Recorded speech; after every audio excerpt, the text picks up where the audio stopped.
ഇതാണ് സ്ഥാനം എന്ന് ഗുരുവിനും വായുവിനും മനസ്സിലായപ്പോൾ ശിവൻ സ്വാഭാവികമായിട്ടും മാറിക്കൊടുത്തതാണ്. ഗുരുവായൂർ ക്ഷേത്രത്തിന്റെ ഐതിഹ്യം എന്താണ്? ഗുരുവായൂരപ്പൻ ആ വിഗ്രഹം എന്ന് പറയുന്നത് ഒരു 5000 വർഷത്തിന്റെ പഴക്കം ഉണ്ടാവാം.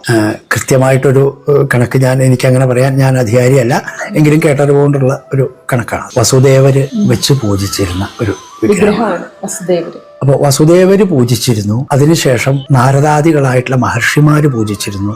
അതിനുശേഷം ശങ്കരാചാര്യ പോലുള്ള ജ്ഞാനികൾ പൂജിച്ചിരുന്നു. ഇവരൊക്കെ പൂജിച്ച ആ അതേ വിഗ്രഹത്തിൽ തന്നെയാണ് നമുക്കും പൂജിക്കാൻ സാധിക്കുക എന്ന് പറഞ്ഞാൽ ഇതിൽ പരം ഇനി ഭാഗ്യം വേറൊന്നുമില്ല. അത് ഗുരുവും വായുവും കൂടി പ്രതിഷ്ഠിച്ചതാണ്. ആ പ്രതിഷ്ഠ നടക്കുന്നതിന് തൊട്ട് മുമ്പ് കടലിൽ നിന്ന് ഒഴുകി വന്നതാണ്. പ്രളയത്തിന് ശേഷം ഒഴുകി വന്ന വിഗ്രഹമാണത്. ഗുരുവായൂരപ്പന്റെ ഇപ്പോഴത്തെ അമ്പലം ഇരിക്കുന്ന ആ സ്ഥലത്ത് മമ്മിയൂര് അപ്പന്റെ പ്രതിഷ്ഠയായിരുന്നു, ശിവന്റെ പ്രതിഷ്ഠ. ശിവക്ഷേത്രമാണ് അവിടെ. അതിൻ്റെ അടുത്ത് ഒരു ഭഗവതിയും, അങ്ങനെയാണ് ശിവനും ഭദ്രകാളിയും, അങ്ങനെ രണ്ടുപേരായിട്ടാണ് അവിടെ ഒരു പ്രതിഷ്ഠ ഉണ്ടായത്.